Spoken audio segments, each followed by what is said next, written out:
નમસ્કાર મિત્રો, આજના નવા લેક્ચરમાં આપ સૌનું સ્વાગત છે.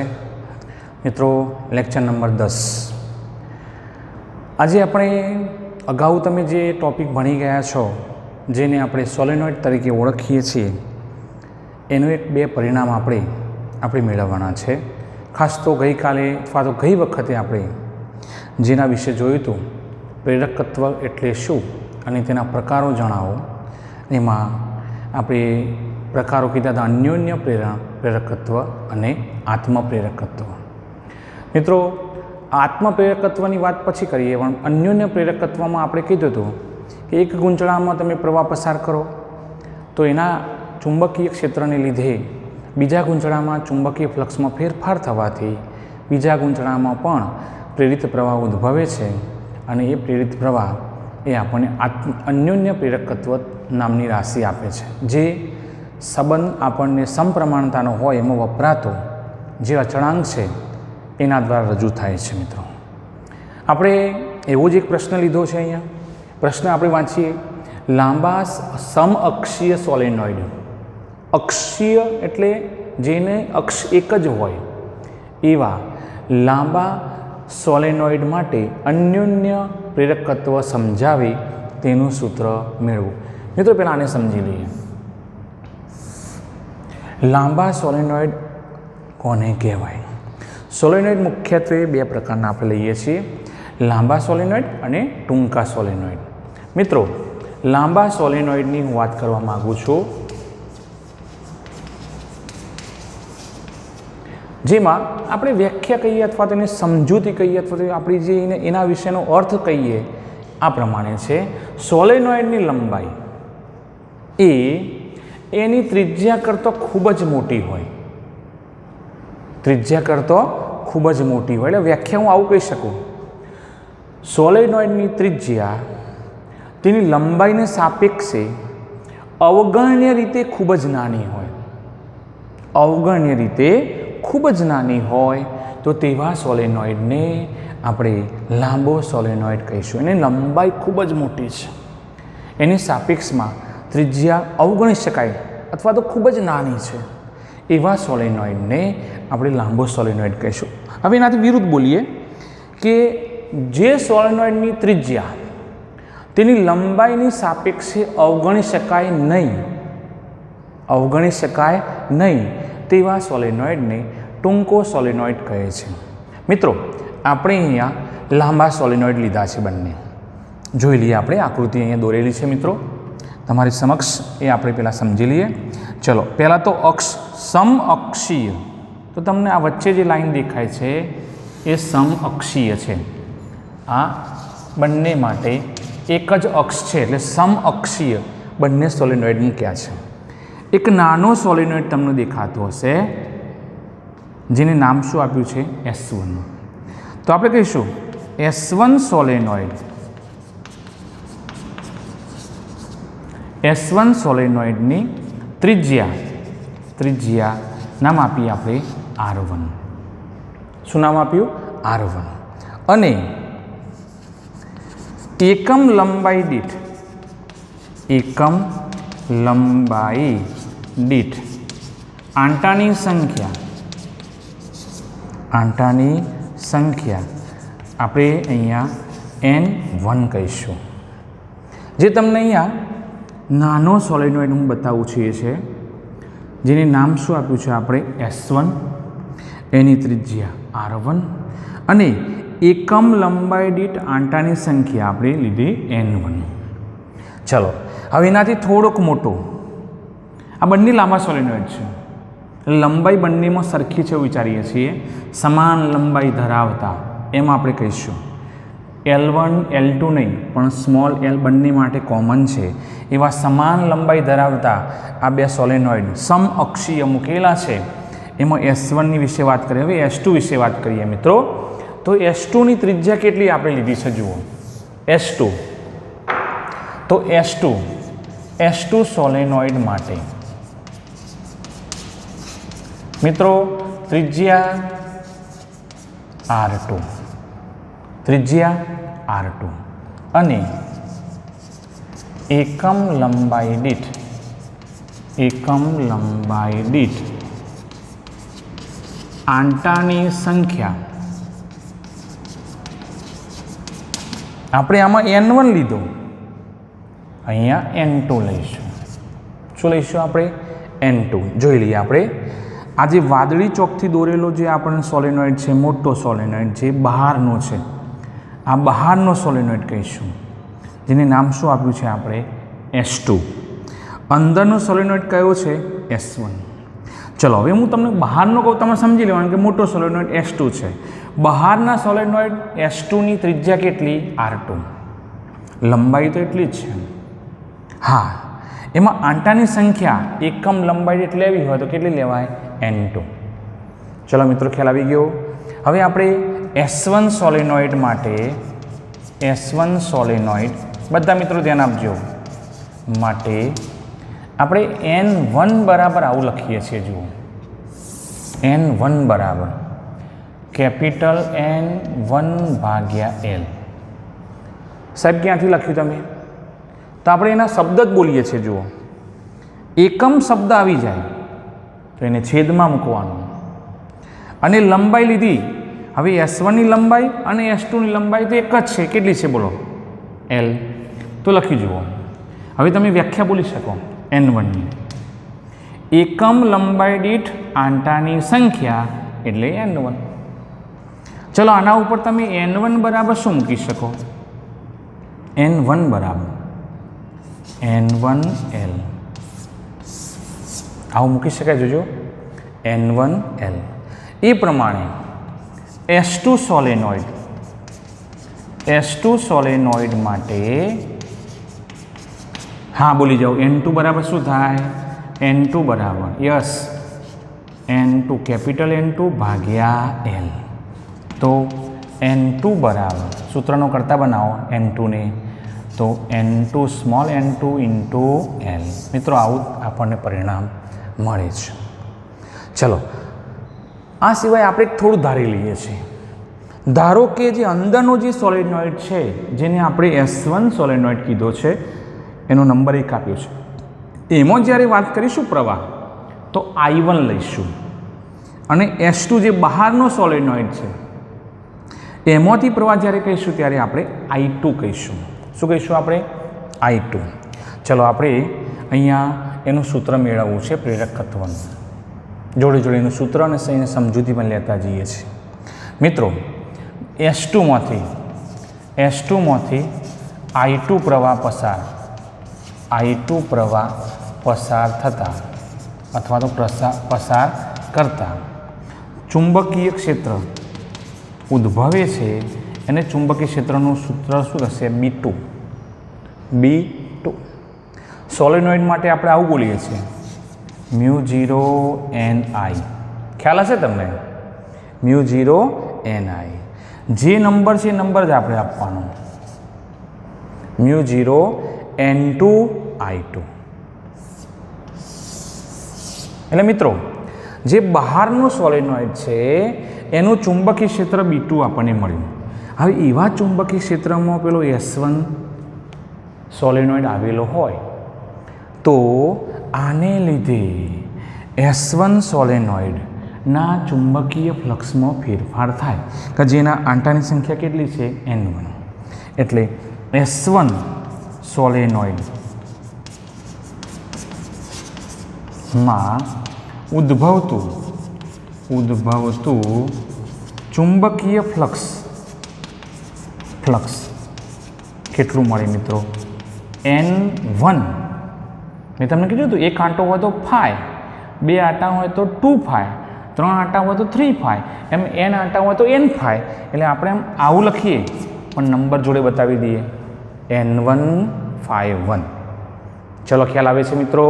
તો આપણે N151 એ પ્રથમ જે આપણે સોલેનોઇડ, જેને આપણે S1 સોલેનોઇડ કીધો, એમાં ઉદ્ભવતું ચુંબકીય ફ્લક્સ છે.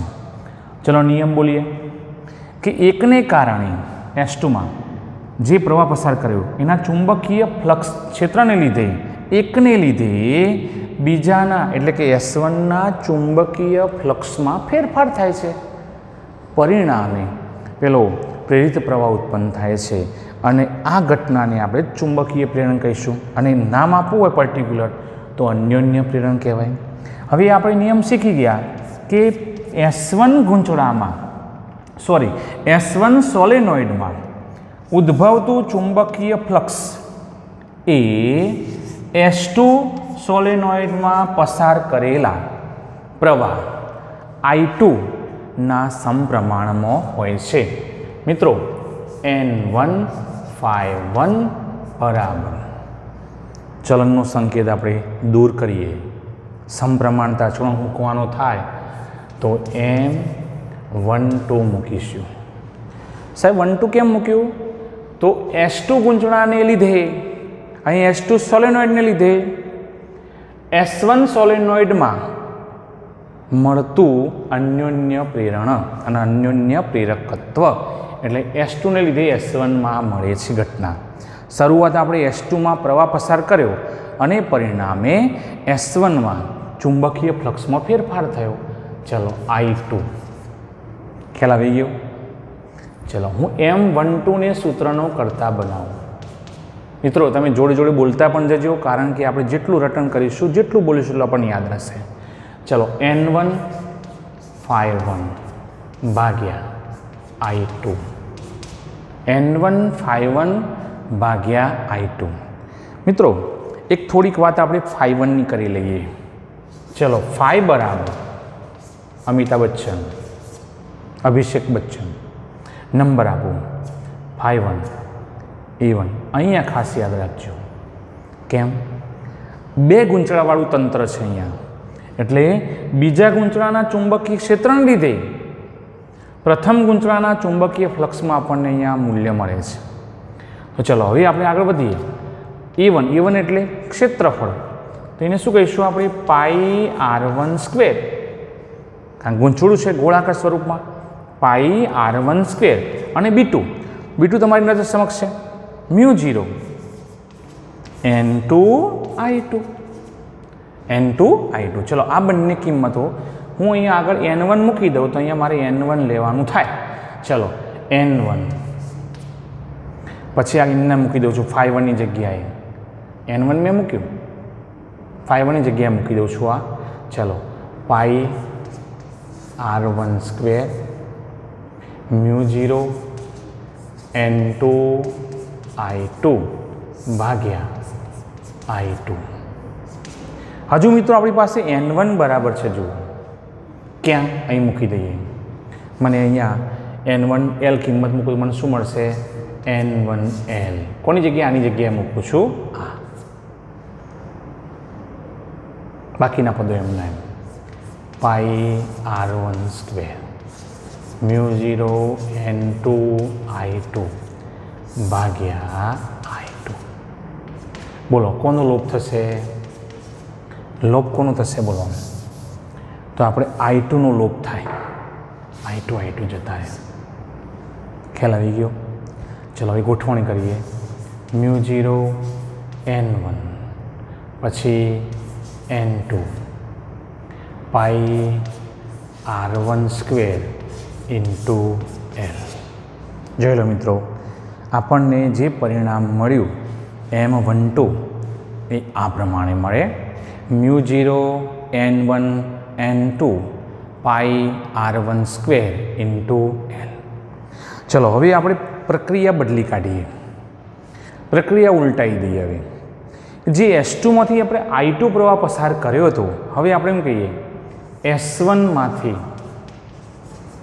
I1 પ્રવાહ પસાર કરતા ચુંબકીય ક્ષેત્ર જેમાં પ્રવાહ પસાર તમે કરો છો એનું ચુંબકીય ક્ષેત્ર શું થશે? B1 બરાબર μ0 N1I1. μ0 N1I1 જોઈ લો. B1, આ B1 ચુંબકીય ક્ષેત્ર અંદરની સાઈડે ઉદ્ભવ્યું. હવે બંને સમઅક્ષીય છે અને એની લંબાઈ પણ સમાન છે. અને એમાં અંદરનો જો સોલેનોઇડ બહારના સોલેનોઇડ કરતાં થોડોક નાનો ટૂંકો હોય તો એ વખતે આપણે ચુંબકીય ક્ષેત્રને લીધે બીજા સોલેનોઇડમાં આપણને ફ્લક્સ ઉદ્ભવશે. એટલે આપણે કહીશું S2 સોલેનોઇડમાં ઉદ્ભવતું ચુંબકીય ફ્લક્સ. ચલો બરાબર N2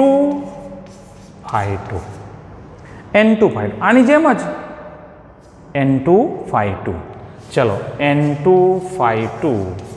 ચલે છે I1.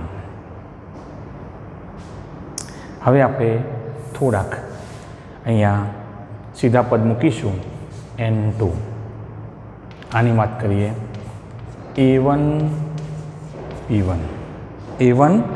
B1 બરાબર કોની જગ્યાએ કિંમત મૂકી? phi2 ની જગ્યાએ. સાહેબ અહીંયા A2 ના આવે?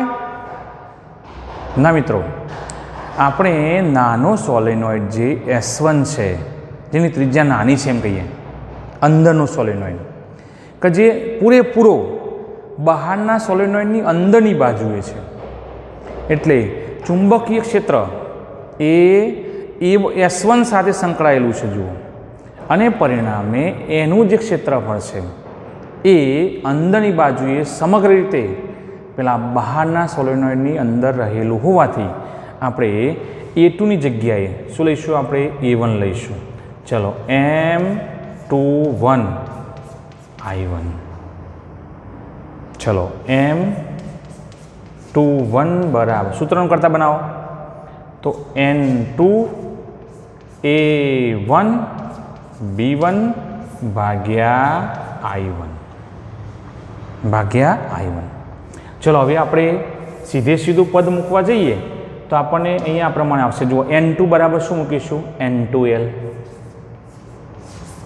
પછી E1 જગ્યાએ પાઈ R12. પછી B1 μ0 N1 I1 ભાગ્યા I1. ચલો I1નો લોપ થશે તો હવે શું વધશે? M21 બરાબર ગોઠવણી કરીએ μ0 N1 N2 μ0 N1 N2 પાઈ R12 ઇન્ટુ L. મિત્રો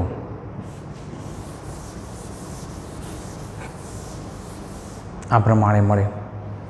ખ્યાલ આવી ગયો? હવે 1 અને 2 જોઈ લો. 1 અને 2 તમને કેવા મળે છે? 1 અને 2 તમને સમાન દેખાય છે? જોજો સમીકરણ 1 અને 2 પરથી જો આમાં જુઓ μ0 N1 N2 પાઈ R12 ઇન્ટુ L. M12 બરાબર M21 સરખું જ છે. S1 ને લીધે S2માં ઉદ્ભવતું અન્યોન્ય પ્રેરકત્વ. અહીંયા કહીશું કે હા, S2 ને લીધે S1માં ઉદ્ભવતું અન્યોન્ય પ્રેરકત્વ S1 ને લીધે ઊંધું છે. બંનેના મૂલ્યો તો આપણે નંબર આપવાની જરૂર નથી.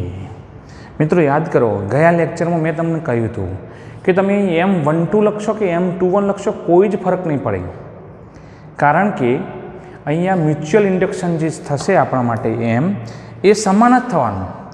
નંબર આપણે એટલા માટે આપીએ છીએ કે આપણને ખ્યાલ આવે કે કોના ચુંબકીય ક્ષેત્રને લીધે કોના ફ્લક્સમાં ફેરફાર થયો, ફક્ત આટલું જ.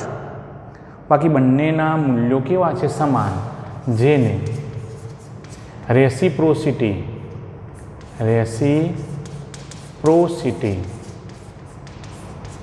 થિયરમ કહે છે. રેસિપ્રોસિટી એટલે પારસ્પરિકતા.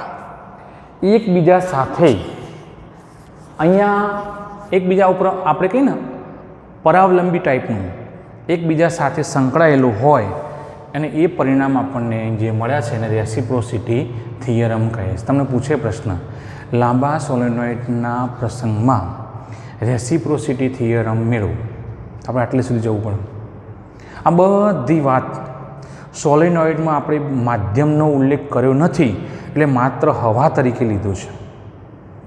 અહીં જો હવાને બદલે, જો માધ્યમ હવાને બદલે અહીંયા કોઈ બીજું માધ્યમ હોય, માધ્યમ લેવામાં આવે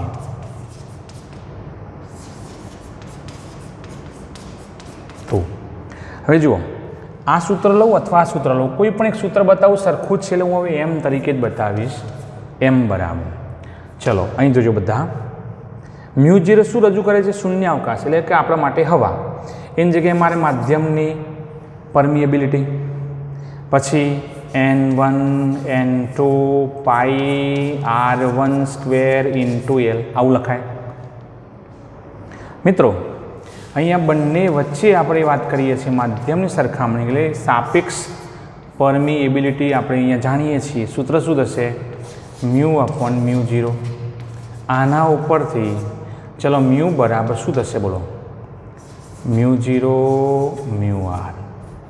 તો ઉપરના સૂત્રમાં મૂકી દઈએ તો m બરાબર, ચલો મ્યુની જગ્યાએ એની કિંમત મૂકીએ, μ0 μr N1 N2 પાઈ R1² × L થાય. ખ્યાલ આવે છે મિત્રો? તો આપણે અહીંયા માધ્યમ હવા હોય તો μ0 લેવાનું, પણ માધ્યમ હવાને બદલે કોઈ અન્ય માધ્યમ હોય તો બંનેનું સાપેક્ષ માધ્યમ તરીકે આપણે સાપેક્ષ પરમિએબિલિટી લીધી, અને એના ઉપરથી આપણે મ્યુની જગ્યાએ એ પદ એનું સૂત્રનું કરતા બનાવીને મૂક્યો, તો આપણને છેલ્લું જેને મ્યુચ્યુઅલ ઇન્ડક્શન અન્યોન્ય પ્રેરકત્વ આપણે આ સંદર્ભમાં મેળવી શકીએ છીએ. ચલો મિત્રો, નવો પ્રશ્ન આપણે લઈએ આજે. આત્મપ્રેરણ અને આત્મપ્રેરકત્વ સમજાવો. મિત્રો આના પહેલાં આપણે અન્યોન્ય પ્રેરણ અને અન્યોન્ય પ્રેરકત્વ કેપિટલ M વિશે આપણે જોયું. રેસિપ્રોસિટી થિયરમ પણ આપણે એ સમીકરણ મેળવ્યું, M12 બરાબર M21 = M. મિત્રો એનો બીજો પ્રકાર પ્રેરણ, આત્મપ્રેરણ એ પ્રેરણનો બીજો પ્રકાર છે આપણા માટે. આત્મપ્રેરણ કોને કહેવાય એ સમજવા માટે પહેલાં આકૃતિ સમજીએ.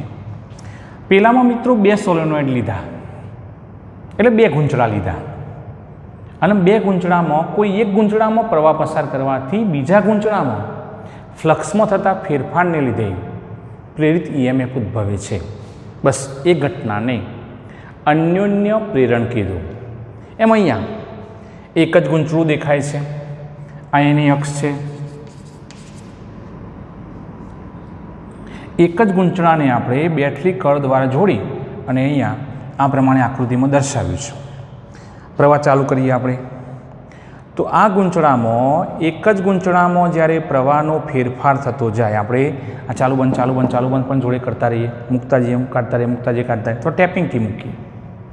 તો એ વખતે આના પ્રવાહમાં થતો ફેરફાર જે છે એને કારણે ચુંબક, આ ગૂંચળું સ્વયં ચુંબક તરીકે વર્તશે, ચુંબકીય ક્ષેત્રરેખાઓ નીકળે અને પરિણામે પોતાના જ ચુંબકીય ફ્લક્સમાં ફેરફાર થવાથી એમાં EMF ઉદ્ભવવાની ઘટનાને આપણે આત્મપ્રેરણ તરીકે ઓળખીશું. મિત્રો વ્યાખ્યામાં હું અહીં કહું તો વ્યાખ્યા, જો કોઈ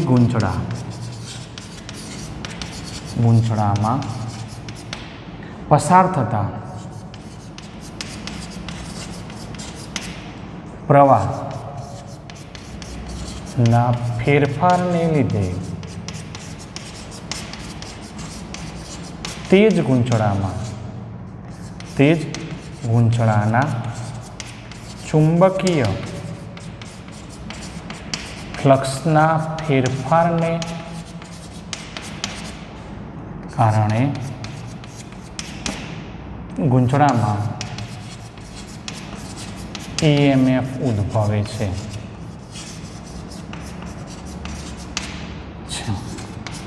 આ ઘટનાને આત્મપ્રેરણ કહે છે.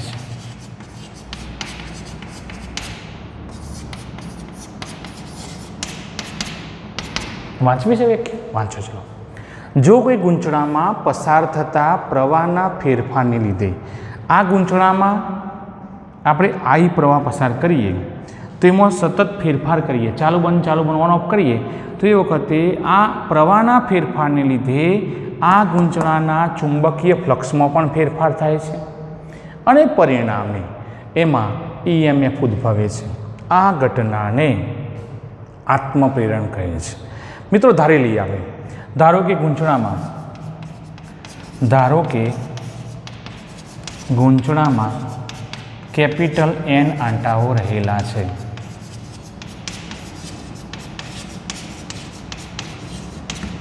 ખ્યાલ આવી ગયો? ગૂંચળામાં કેપિટલ N આંટાઓ આવેલા હોય તો ચુંબકીય ફ્લક્સનું મૂલ્ય આપણને કુલ શું મળે? N∅B એ પસાર કરેલા પ્રવાહના સમપ્રમાણમાં હોય છે. એ પસાર કરેલા પ્રવાહના સમપ્રમાણમાં હોય છે. હું સમપ્રમાણતા અચળાંક દૂર કરું તો એક નવો સંકેત મૂક્યો મેં, કેપિટલ L, જ્યાં L એ શું છે? સમપ્રમાણતા અચળાંક છે, જેને આત્મ પ્રેરકત્વ કહે છે. આત્મ પ્રેરકત્વ કહે છે. મિત્રો ફરીથી આપણે કહીએ, અહીં જો ગૂંચળાના પરિમાણમાં એકવાર લીધું ગૂંચળું પછીના પરિમાણ એના આકારમાં કોઈ ફેરફાર કરવામાં ન આવે તો આ પરિણામને આપણે વિકલનના સ્વરૂપમાં લઈ જઈ શકીએ. N∅B ભાગ્યા dt બરાબર L અચળ છે, di/dt.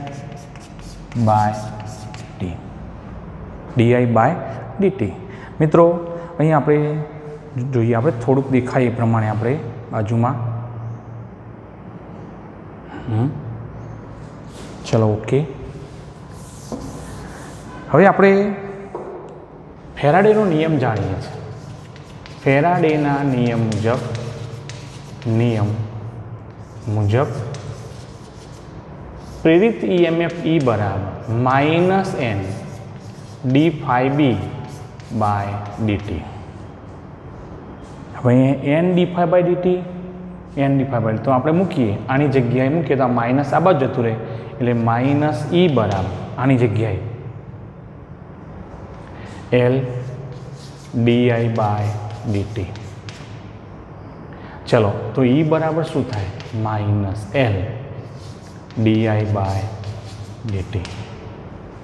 અહીં પ્રેરિત થતો જે પ્રવાહ છે અને પ્રેરિત EMF વચ્ચે કળાનો તફાવત પાઈ જેટલો રહેલો છે, એટલે આપણને ઋણ ચિહ્ન આવે છે. લેન્ઝના નિયમની હાજરી દર્શાવે છે. મિત્રો આમાં કેપિટલ Lને આપણે આત્મપ્રેરકત્વ કહીશું અને ઘટનાને આપણે આત્મપ્રેરણ તરીકે આપણે ઓળખીશું. મિત્રો તો ફરી પાછું એકવાર સૂત્ર યાદ રાખીએ, E બરાબર -L di/dt. મિત્રો આપણે હમણાં જ એનું પ્રેરિત EMF એનું સૂત્ર જોયું અને એમાં આવતો સમપ્રમાણતા અચળાંક કેપિટલ L એ આપણને આત્મપ્રેરકત્વ તરીકે આપણને ઓળખ્યો. હવે એની જેમ પેલામાં અન્યોન્ય પ્રેરકત્વની વ્યાખ્યાઓ લખી બે, એ પ્રમાણે આની પણ આપણે બે વ્યાખ્યાઓ લખવાની છે અને એના ઉપરથી આપણને એકમો કયા કયા મળે. જોકે આપણે પહેલાં વાત કરી દીધી છે, પણ કયા કયા મળે છે આપણે જોઈએ. મિત્રો આત્મપ્રેરણ માટે આપણે આવું કહેતા હતા, N∅B બરાબર ચલે છે I. પહેલું હમણાં જ સૂત્ર લીધું આપણે કે અહીંયા ચુંબકીય ફ્લક્સમાં થતો ફેરફાર છે યાર, આના કારણે અને આ પ્રવાહ જે છે એ પહેલાં પસાર થયો, પરિણામે ચુંબકીય ફ્લક્સમાં ફેરફાર થયો અને એના કારણે જ આપણને પ્રેરિત EMF મળ્યો. ચલો N∅B બરાબર મિત્રો શું મૂક્યું આપણે? Li. Lને શું કહેશો? જો L બરાબર આત્મપ્રેરકત્વ અચળાંક છે, સમપ્રમાણતા. ચલો Lને સૂત્રનો કરતા બનાવો. n phi b by I, n phi b ભાગ્યા આઈ. n એટલે આંટાની સંખ્યા, phi b એટલે ચુંબકીય ફ્લક્સ. આ કુલ ચુંબકીય ફ્લક્સ જેમાં n આંટાવાળું ગૂંચળું લઈએ તો આપણને n phi b મળે અને એમાં પસાર કરેલો પ્રવાહ એટલે આઈ. તમને આપણે વ્યાખ્યા આપણે કીધું હતું, છેદમાં આવીને શું કહીશું? એકમ. તો ગૂંચળામાં આપણે આવું લઈ લઈએ, ગૂંચળામાં આઈ બરાબર 1 એકમ લઈએ. ચલો આઈની જગ્યાએ 1 એકમ લખજો, શું થશે? એલ બરાબર n phi b. આ શું છે? કુલ ચુંબકીય ફ્લક્સ. આપણે કહીશું વ્યાખ્યા, ગૂંચળામાં 1 એકમ વિદ્યુત પ્રવાહ પસાર કરતા મળતા ચુંબકીય ફ્લક્સને તે ગૂંચળાનું આત્મપ્રેરકત્વ એલ કહે છે. વાંચવી છે વ્યાખ્યા? ચલો વાંચીએ. ગૂંચળામાં 1 એકમ વિદ્યુત પ્રવાહ પસાર કરતો, અથવા એકમ વિદ્યુત ભાર પસાર કરતો એમ પણ બોલાય. 1 એકમ વિદ્યુત પ્રવાહ પસાર કરતો મળતા ચુંબકીય ફ્લક્સને આપણે તે ગૂંચળાનું આત્મપ્રેરકત્વ તરીકે આપણે એને ઓળખીશું. મિત્રો, એના સંદર્ભમાં આપણે એક સૂત્ર લખ્યું, di/dt. જો di/dt એટલે પ્રવાહનો ફેરફાર સમય સાપેક્ષે આપણે 1 એકમ લઈએ તો આનું મૂલ્ય 1 એકમ કહીએ તો E બરાબર શું થશે? -L મળે. એટલે વ્યાખ્યા આપણે કહીએ, જો ગૂંચળામાં 1 એકમ જેટલો પ્રવાહના ફેરફારનો દર લેવામાં આવે તો ઉદ્ભવતા અથવા તો પ્રેરિત થતા EMFને, આ કયું EMF હોય? આત્મપ્રેરિત EMF ને આત્મ પ્રેરકત્વ L કહે છે. ચલો વાંચી જઈએ. જો ગૂંચળામાં 1 એકમ જેટલો પ્રવાહના ફેરફારનો દર લેવામાં આવે તો ઉદ્ભવતા EMFને, ગૂંચળામાં ઉદ્ભવતા EMFને, જેને આપણે આત્મપ્રેરિત EMF કહીશું ને આત્મપ્રેરકત્વ L કહે છે. મિત્રો, આપણે એકમની વાત કરીએ. એકમ, ચલો અહીંયા એકમ આવશે વેબર પ્રતિ એમ્પિયર, અથવા જોસેફ હેનરી આપણે કહીશું, અથવા બોલો વોલ્ટ ઇન્ટુ સેકન્ડ. અહીંયા જુઓ, આને આપણે કહીએ તો એલને સૂત્રનું કરતા બનાવો તો E ભાગ્યા DI અને ભાગ્યા DT છે, હું ઉપર લખું છું ખાલી. તો એનો એકમ વોલ્ટ, DTનો એકમ સેકન્ડ ભાગ્યા એમ્પિયર. અથવા ચલો વોલ્ટ પ્રતિ એમ્પિયર, R બરાબર V/I, ઓમનો નિયમ. તો આનો એકમ વોલ્ટ અને આનો એકમ એમ્પિયર, એટલે અહીંયા ઓમ થશે આની જગ્યાએ, ઓમ ઇન્ટુ સેકન્ડ. અથવા જેનું પારિમાણિક સૂત્ર સરળતાથી આપણે લખ્યું હતું એ જૂલ પ્રતિ એમ્પિયર સ્ક્વેર મળશે. જૂલ પ્રતિ એમ્પિયર સ્ક્વેર નથી દેખાતું, હું આ બાજુ લખું છું એને. ચલો એને આ બાજુ લખું છું, અથવા જૂલ પ્રતિ એમ્પિયર સ્ક્વેર. પારિમાણિક સૂત્ર એના ઉપરથી લખીએ. પારિમાણિક સૂત્ર M1 L2 T-2, જૂલનું લખ્યું મેં, અને A-2 છેદમાં છે એટલે ઉપર લખીએ તો -2 ઘાત આવે. મિત્રો, તો આને આપણે પારિમાણિક સૂત્ર કહીશું. જેમ આત્મપ્રેરકત્વનું આપણે આ એકમને લખ્યું એ જ એકમ અન્યોન્ય પ્રેરકત્વનું પણ આપણને મળે છે મિત્રો. તો આપણને ખ્યાલ આવી ગયો. આ પ્રમાણે આત્મપ્રેરકત્વની બે વ્યાખ્યાઓ સૂત્ર ઉપરથી જ આપણે આપવાની અને એના એકમો વિશે આપણે સમજી લીધું મિત્રો. ચલો આજનું કામ આપણે આટલે અટકાવીએ છીએ. આવતી વખતે મળીશું હવે.